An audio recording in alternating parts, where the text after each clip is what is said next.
Hello penguins, hello badgers. It's time for some reading. First, we're going to say the sounds slowly. Next, we're going to say the sounds quickly. Let's try to remember what the sounds were. Ah, ah, duh, duh,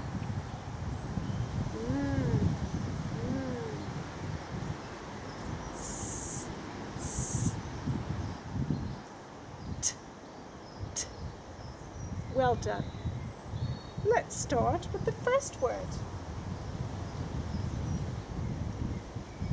Let's say it slowly. Ready? Ah. T. Let's say it quickly. At. Well done. Next word.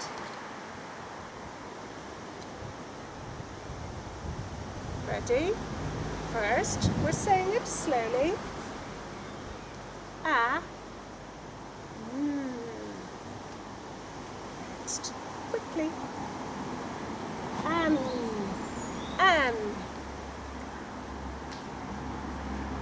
Next word.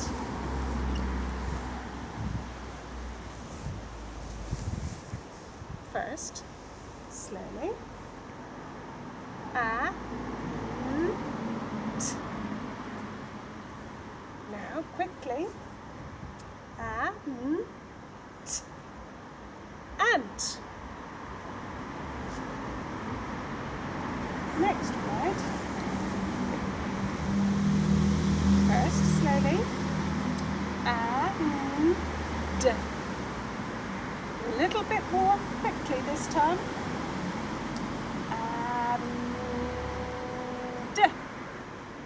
And. Well done. Next word. Ooh, something you'd find at the beach. Ready? And. This time quickly. And. Sand. Well done. Let's try this one again. And. A little bit more quickly now. And.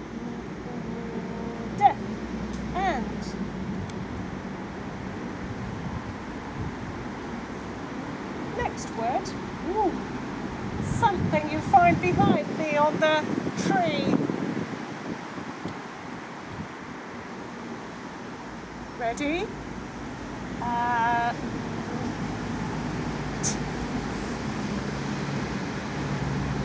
little bit more quickly this time. Ant. Well done. Last word, because I can see a number of them travelling up and down our tree. Are you listening, ants? Hope so. Ready? And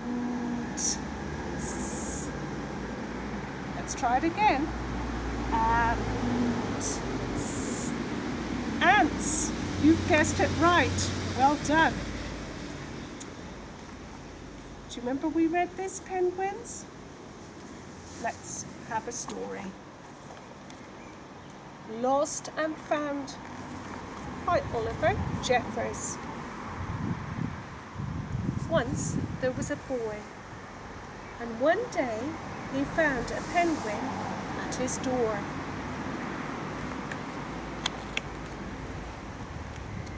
The boy didn't know where it had come from, but it began to follow him everywhere. The penguin looked sad, and the boy thought he must be lost. So the boy decided to help the penguin find his way home.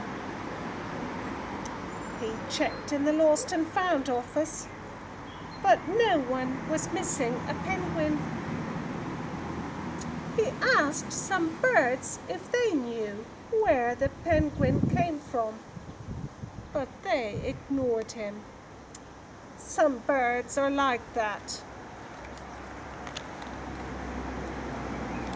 The boy asked his duck, but the duck floated away. He didn't know. That night, the boy couldn't sleep for disappointment. He wanted to help the penguin, but he didn't know how.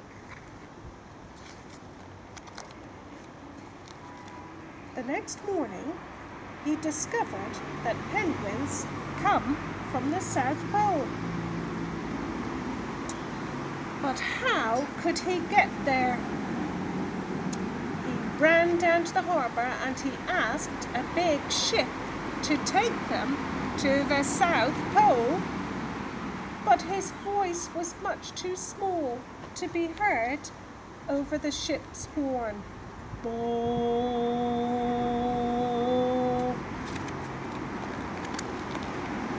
So together, he and the penguin would row to the South Pole. The boy took his rowboat out of the cupboard and they tested it for size and strength. They packed everything they would need and together they pushed the rowboat out to sea. They rowed south for many days and nights with the boy telling stories all the way. The penguin listened to everything that the boy said.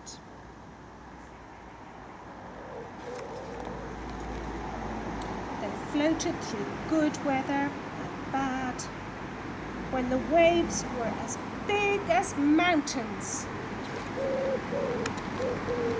until they came to the South Pole.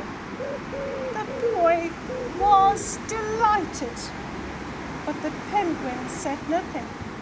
Suddenly he looked sad again as the boy helped him out of the boat. The boy said goodbye and floated away, but as he looked back, the penguin looked sadder than ever.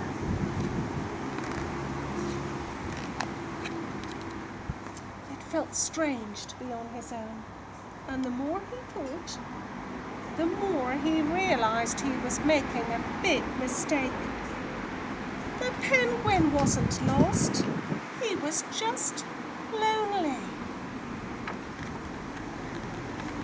Quickly, he turned the boat around and headed back to the South Pole as fast as he could. At last, he reached the pole again. But where was the penguin? The boy searched and searched, but he was nowhere to be found. So the boy set off for home. There was no point in telling stories because there was no one to listen except the wind and the waves. But then the boy saw something in the water ahead of him. Closer and closer he got until he could see the penguin. Look, they're hugging. They love each other. And so the boy and his friend went home together, talking of all the wonderful things all the way. Bye-bye, penguins. Bye-bye, badgers. See you next time.